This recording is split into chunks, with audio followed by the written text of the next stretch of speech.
Si le solipsisme est absurde, il reste donc à se demander d'où vient qu'il séduit. L'insistance d'un scandale montre que ce scandale a des raisons, et il doit y avoir un fondement positif à ce questionnement, illusoire mais tentant. Je l'ai dit, le solipsisme est d'une certaine manière l'ironie de la découverte moderne de la subjectivité comme lieu de l'immédiate certitude absolue. C'est d'ailleurs pourquoi le solipsisme est lui aussi exclusivement moderne. On sait depuis Descartes que malgré toute la mauvaise volonté que l'on peut vouloir y mettre, on ne saurait douter que l'on pense lorsque l'on pense.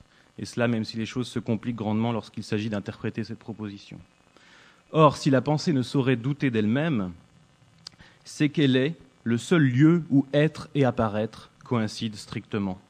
En d'autres termes, la grande découverte cartésienne est que toute pensée est comme telle présente à elle-même, ce pourquoi tout être pensant est doté d'une conscience de soi, c'est-à-dire d'une ipséité, qui ne suppose pas même un redoublement de soi, parce qu'elle ne fait qu'un avec sa nature d'être pensant.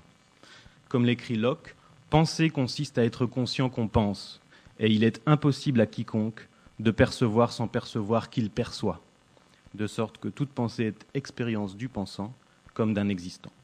Je peux bien douter que vous soyez réellement là, mais non pas que je pense vous voir et que ce faisant j'existe. Le problème est qu'une fois dégagé le sol de l'ipséité comme champ des seules évidences absolument nécessaires, le piège du solipsisme est tout près de se refermer. Premier temps, on insistera sur le contraste entre l'immédiateté du rapport que l'esprit entretient avec lui-même et le caractère nécessairement médiat du rapport qu'il entretient avec les choses par l'intermédiaire des représentations qu'il s'en fait. Je cite Descartes, « Je ne puis avoir aucune connaissance de ce qui est hors de moi que par l'entremise des idées que j'en ai eues en moi. » Locke, « Des choses que l'esprit contemple, aucune n'est présente à l'entendement si ce n'est lui-même. Il est donc nécessaire que quelque chose d'autre, comme un signe ou un représentant de la chose qu'il considère, lui soit présent. » Deuxième temps, dès lors qu'on pense que nous ne sommes pas auprès des choses, mais auprès de nous-mêmes, et que nous ne faisons que viser les choses à travers les représentations que nous nous en faisons, la question se pose de savoir si ces représentations représentent fidèlement ce qu'elles représentent, voire même si ce qu'elles représentent existe en dehors d'elles. Troisième temps, la clôture de la représentation fait que toute percée hors de la représentation est impossible, alors même qu'elle s'avérerait nécessaire pour juger de sa conformité à ce qu'elle représente. Comment voir si nos idées correspondent aux objets, dès lors que nous ne sommes jamais en présence des objets, mais toujours seulement de nos idées ? Le piège de la représentation s'est alors refermé. La vérité de ce style de pensée est énoncée par Berkeley, qui, s'il ne nie pas l'existence des corps extérieurs, les identifie strictement à nos idées. Être, c'est être perçu ou percevoir. Là encore, il ne saurait être question de se libérer du piège. Il convient simplement d'éviter de tomber dedans en refusant de faire de cette intériorité représentative le point de départ du philosophé. Le seul et unique point de départ phénoménologiquement légitime, c'est l'être dans le monde auprès de ce qui apparaît en lui. Comme on l'a vu, l'intériorité ne peut faire son apparition que lorsque l'existant délaisse le monde et se retire des choses. De sorte que ce mouvement de rapport à soi ou de réflexion, si on le comprend bien, prouve l'inverse de ce qu'on lui fait dire lorsqu'on fait de lui une présence absolument immédiate. L'être au monde précède et rend possible la présence à soi-même.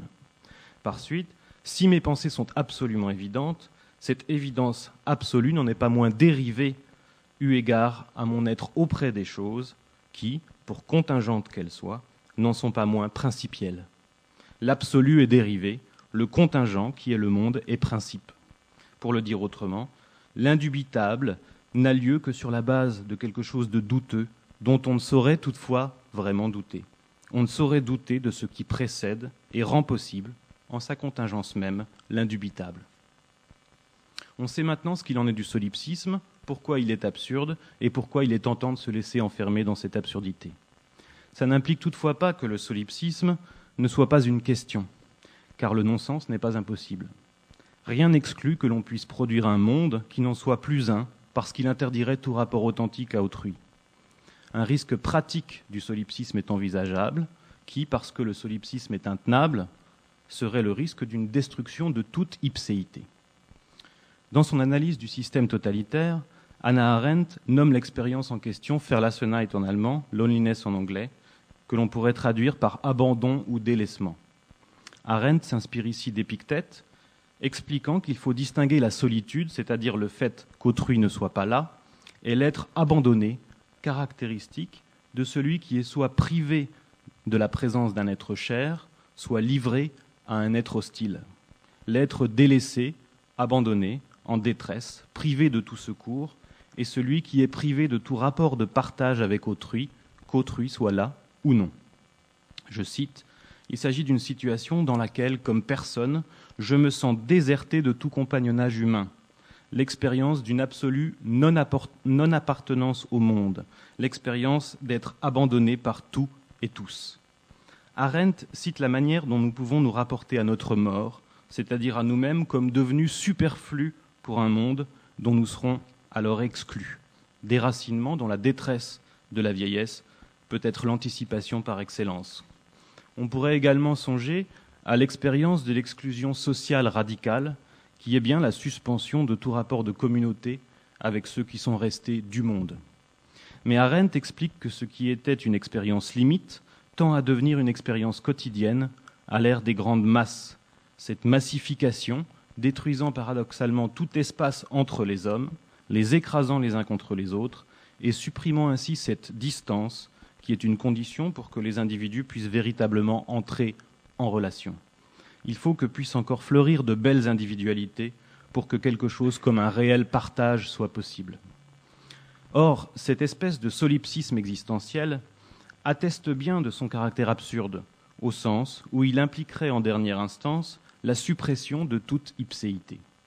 La vérité du solipsisme est bien la destruction de l'ipséité même, dont il signifie d'abord l'exclusivité. De fait, la privation de tout rapport de partage avec autrui est nécessairement privation du monde objectif, qui n'a de sens qu'à être le terme que nous visons tous selon des perspectives à chaque fois différentes. De sorte, et c'est ce que montrait déjà Husserl, que le solipsisme, dans sa version dite faible, négation de l'altérité, impliquerait nécessairement le solipsisme dans sa version forte, négation de l'extériorité objective. La suppression du rapport authentique à autrui et suppression du monde. Mais toujours en suivant Arendt, cette expérience d'une privation de tout monde commun est ipso facto expérience d'une privation de soi.